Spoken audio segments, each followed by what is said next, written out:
Welcome to the Aether. I'm your host, Nick.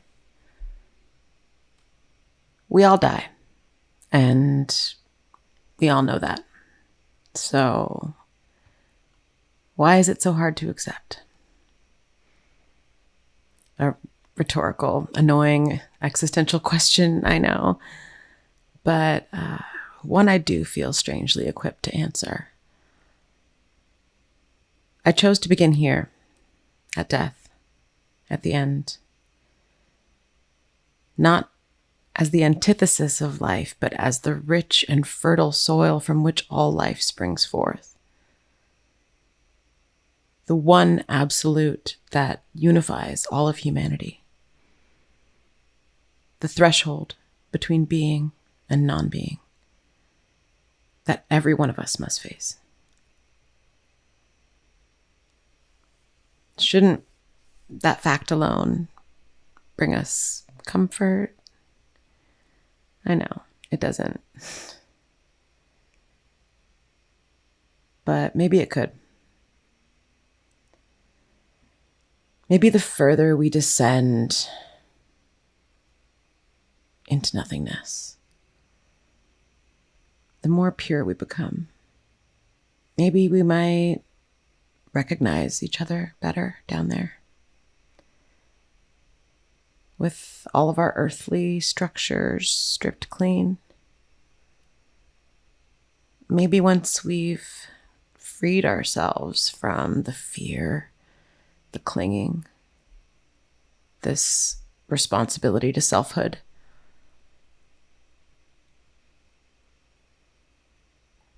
maybe then we can be whole and in turn obliterate the illusion of separateness.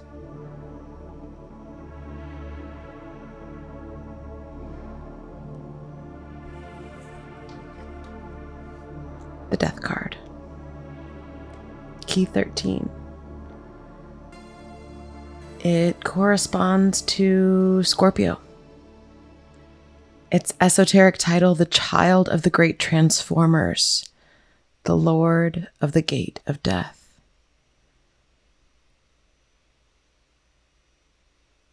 It's a card that unsettles for obvious reasons, but it's always kind of secretly been one of my favorites. This card is not a metaphor. In my opinion, this card is not symbolic in the way people often think. It's not some vague analogy for transformation. It's death. It's a one-way gate. Something you do not pass through intact. In alchemy, the material you begin with does not survive the purifying process in its original form. The base matter is broken down, dissolved, and transmuted. By the end, it is no longer what it once was. It's been completely destroyed. And then, yes, reborn. But there is no rebirth without death. I like to analyze the Death card alongside the Sun card. By design, death precedes the sun. The same white horse carries both figures. In the Death card, the horse bears the skeletal rider. You know, the quintessential Grim Reaper. The flag in hand bearing the sub rosa, rose. Sub rosa meaning under the rose. A symbol signifying secret, things that are done in silence. In the sun card, it carries the naked child waving the veil like a banner. The implication is clear. The radiance and completeness promised by the sun card cannot be reached without passing through the underworld first. There is no illumination without descent. At the beginning of the summer, when I started this podcast, I pulled these two cards together in the unknown position of a reading.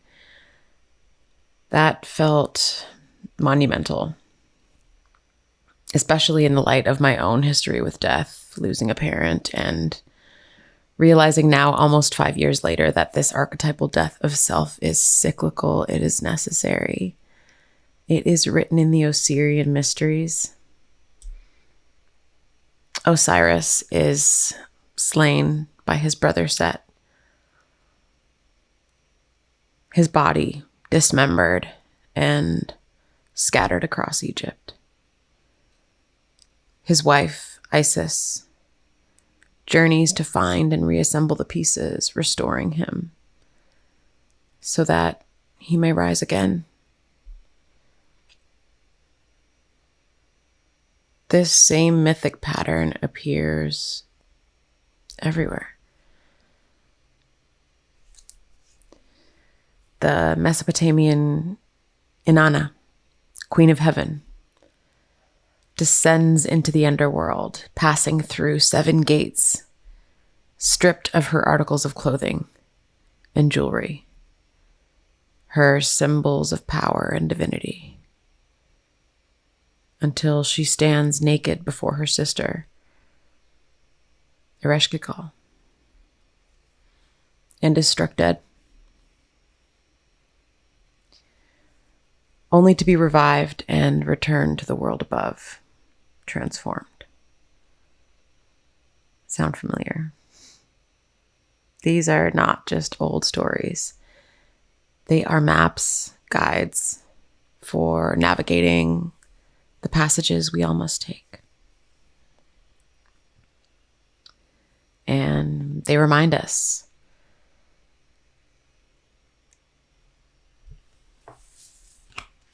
there is no sun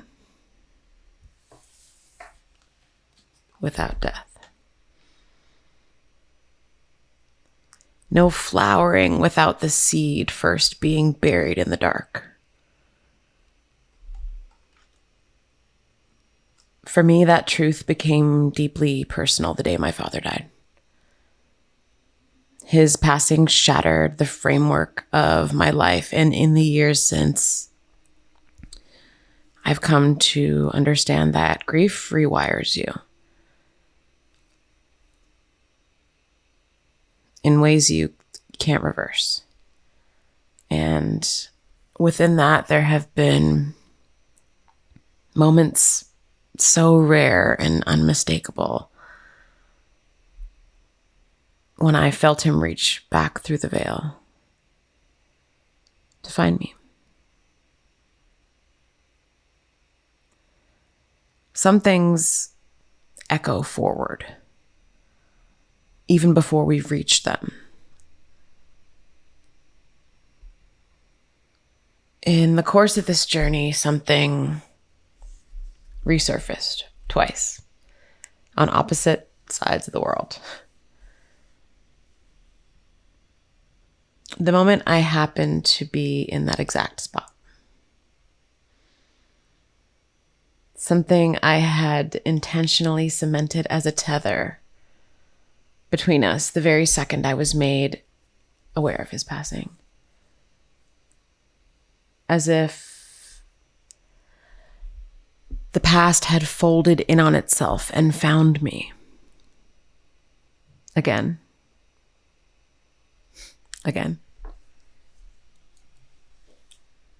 I will share audio of these later on in the episode, and I'll tell you why it changed the way I think about death. I think about my relationship with my late dad and how our bond continues to evolve, even and especially after his passing. In a sense, this episode is a dedication to him. Our guest today is Ivan Nevesenko, a filmmaker and artist whose work peers unflinchingly into the subjects most of us try to avoid. His personal brush with sleep paralysis became a catalyst for confronting and ultimately transmuting two very specific and debilitating fears. Thanatophobia, the fear of death, and chronophobia, the fear of the passage of time.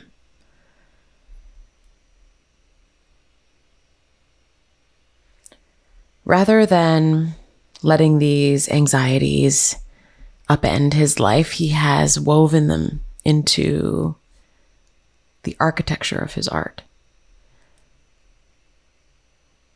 Exploring mortality and temporality not as abstract concepts, but as visceral realities that shape how we move through the world.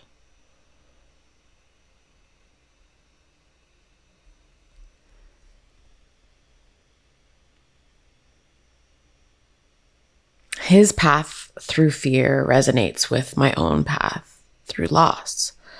And that's why I couldn't think of a better first guest. And with that said, we will take a very short break. And when we get back, we'll hear from Ivan Nevesenko. So I believe it was 2020. That's when the pandemic hit the hardest.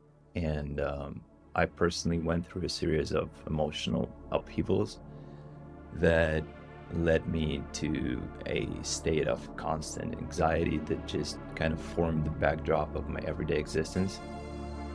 So I went to a psychologist, and after a series of conversations, he eventually diagnosed me with two different things, which are thanatophobia and chronophobia, which are by definition the fear of death and the fear of time, the fear of flow of time, to be specific. And it's funny because I remember him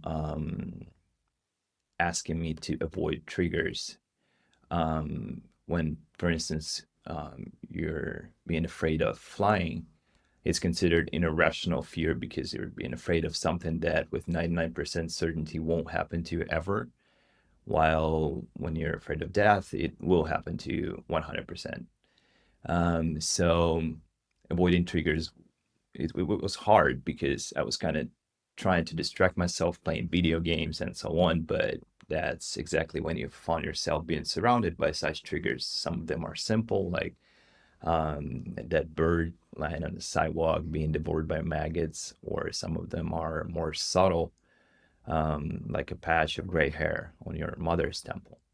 So it was difficult to avoid triggers, or maybe my psychologist was just a bad one. But I realized that it's not a psychological issue, it's rather an existential issue. And that's exactly when I experienced a sleep paralysis for the first time in my life. I didn't know it's a thing. So when I woke up, I didn't know what was happening because I couldn't even move a muscle of my body, and I couldn't even open my eyes. That I realized later because I was kind of surrounded by darkness, and only after it finished, I realized that I just couldn't open my eyes. Yeah, I was just lying in my bed, and it felt like my body is no longer existing. That's kind of the feeling I was getting, I remember being surrounded by an infinite dark mass that was kind of sipping through me. Um, and it had a texture to it, like kind of an oily texture, like some kind of tar. And I remember a lot of thoughts were circling through my mind, and one of them was like, I was terrified at first, but then I realized that I'm still able to process this somehow intellectually. So my mind was there, and I thought, well, it's not as bad as I imagined it to be. Like, even if I'm dead, and at this point, I was like 100% sure that I am, basically. I was thinking, well, I'm still able to process that, so it's not as bad as I thought it would be. Um, and then I was just lying and thinking, well, and now what? So am I going to, is this going to just continue forever, like for an infinite amount of time, and I'm just gonna lie in there in my bed?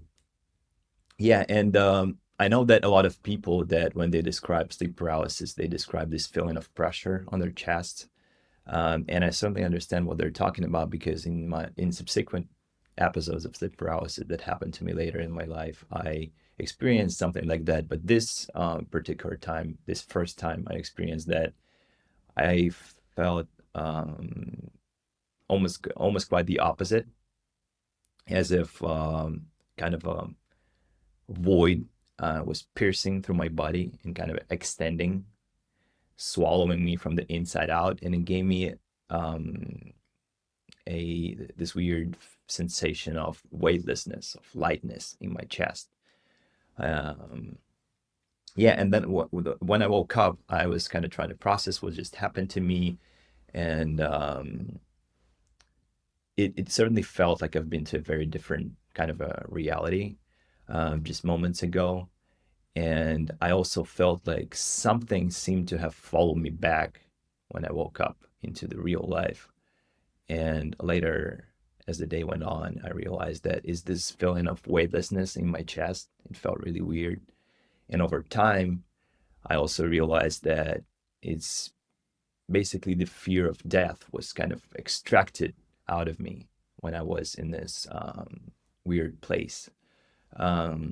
Yeah, and I can't say that I got rid of it entirely, but it was a fundamental experience to me, and it kind of sent me off to a lot of other different realizations in my life, and it kind of shaped my view of reality, how I perceive it, my relationship with death, and what's more important with life, my creative philosophy, and so on. So it was, yeah, it was certainly a very interesting experience to me. You just described it. So basically, um, the realization of my own vulnerability in the face of death uh, felt uniting with all human beings in the universe. It felt like I finally felt not just understood intellectually, but kind of felt what unites us all,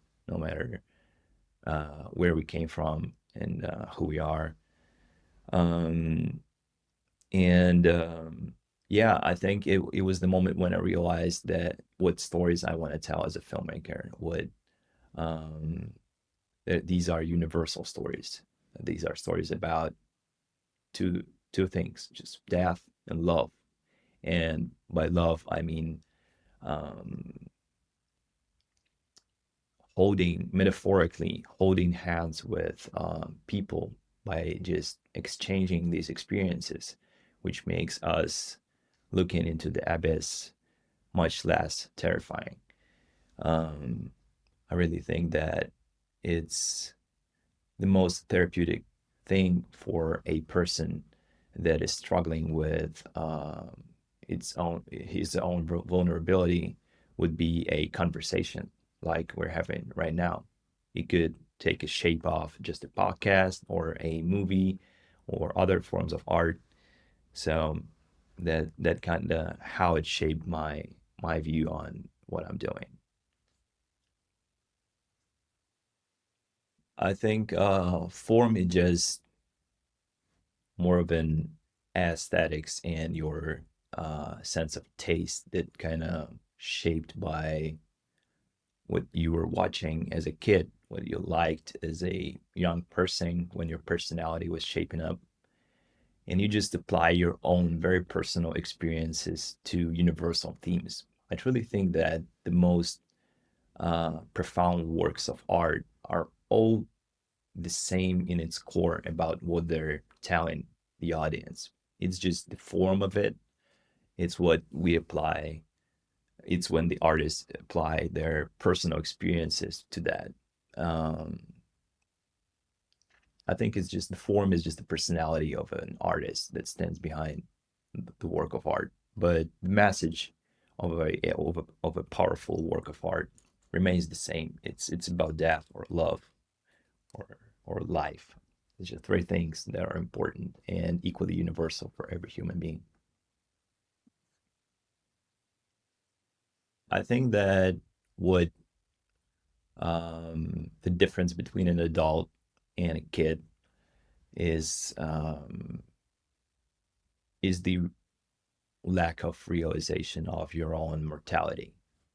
And I truly think that there are moments in your life when for the first time you're thinking about your own death, and it's like a transformative experience, and it could happen in a very random moment. When I was a kid, we were playing a lot outside, um, and there was an attic of a dormitory in a couple of blocks from my house where I lived, and we were kind of exploring this as kids would do, and we had fun on the attic. It had a very low ceiling, but a very spacious mm, premises in there.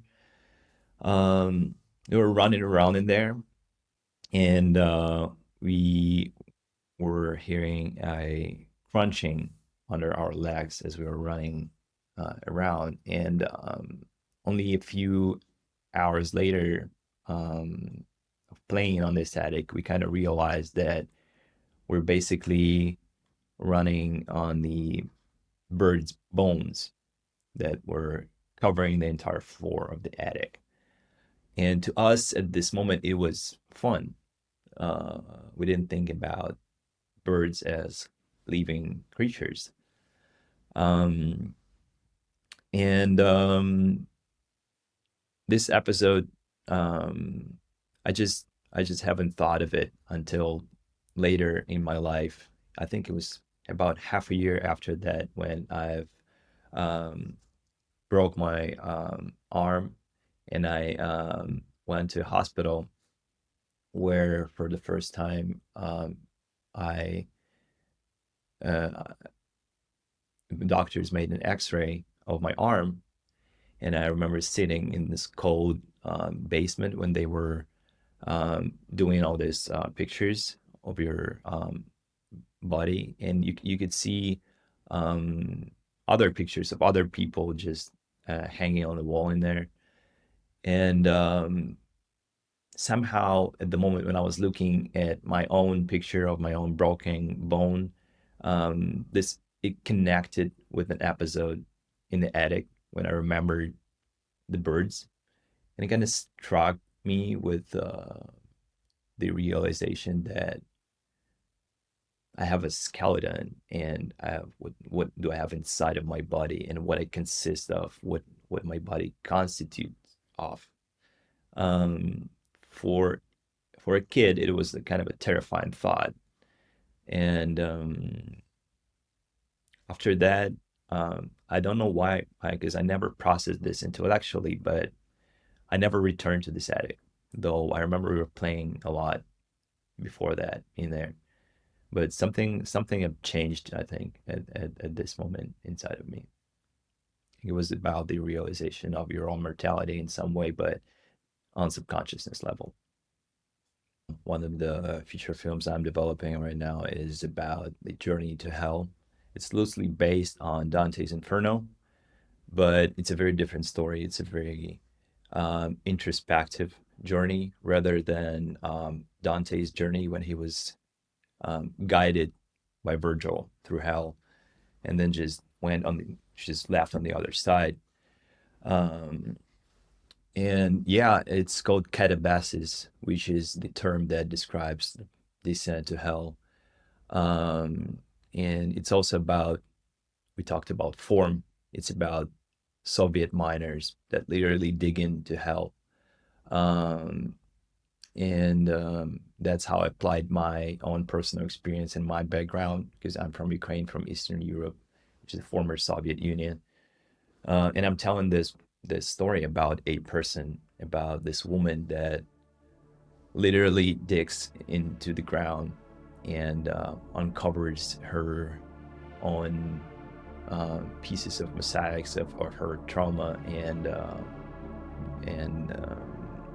kind of rediscovering herself through this journey. Wow.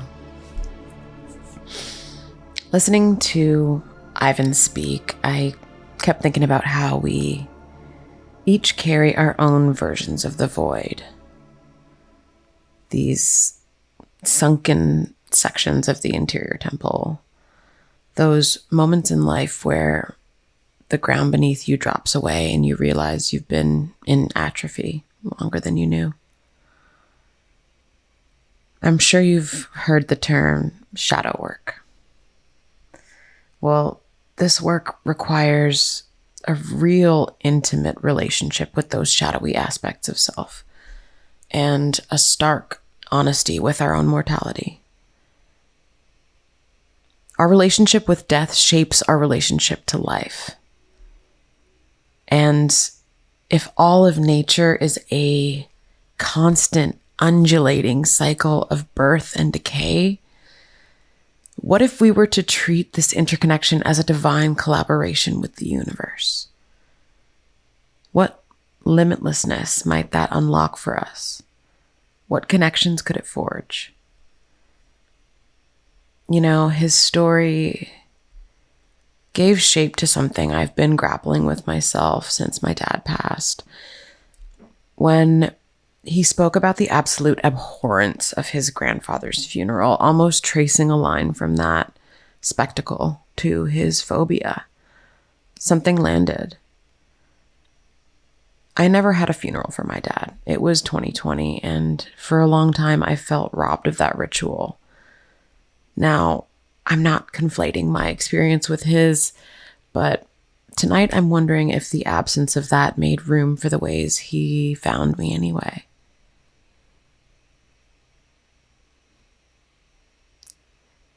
The moment my brother called to tell me my dad had died, I pressed play on Wish You Were Here by Pink Floyd. My dad loved Pink Floyd, and that song is tied to memories of laughing with him in the backyard under the stars around a campfire. And since then, it's surfaced twice in ways I couldn't ignore. The first was Mexico, 2021. It was just a few months after he had died. I was mentally chaotic, anxious, clinging, in denial. We left the hotel for the first time, my best friend and I, and walked into the first bar in Puerto Morelos where we were. And again, this is the first time we had left where we were staying with her family. And the first bar we walk into, the band was playing. You guessed it.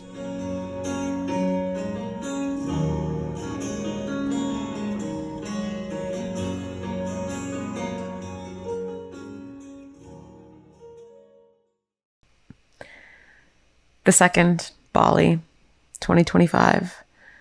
2024 had already wrung me out, and 48 hours before my flight, I'd been hit with a diagnosis, turned misdiagnosis, that at that particular time made the future feel very small.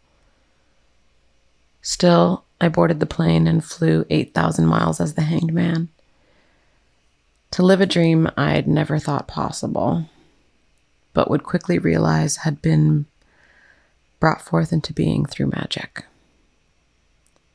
I landed, met my housemates, set my bags down, and went straight to Udara for a sound bath. A beautiful giant sound dome built around massive instruments. Unbelievable place. Midway through, a Balinese musician stepped in with a guitar.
Both of these instances, while occurring in very different stages of my grief, came through in moments when I desperately needed him. I needed a real, loud, and resonant sign that I was going to make it through the hell I was enduring. And he knew that, because he's my dad. And he resides in the all-knowing. And because he sees through my eyes now. In his words, he is me. Katabasis. Not only the title of Ivan's upcoming feature film, but the archetype of the descent into the underworld. In myth, it's the point at which a figure leaves the known world and moves into the shadowed terrain below, seeking something essential. Carl Jung's Night Sea journey is its twin image, a voyage across a dark, unlit expanse where you can no longer see the shores you've left or the shores ahead. They are both movements of stripping down, of passing through the dark to emerge forever altered. They teach you what's taken isn't gone, and what's ahead may already be in motion, in ways we may not see until much later. If this conversation has opened something for you, I hope you'll carry it into the interior spaces only you can enter. And when you're ready, meet me here again as we continue through the gates of death into the sphere of dreams, psychics, and the mind. I now affirm the sphere dissolved and the transmission complete. So it is.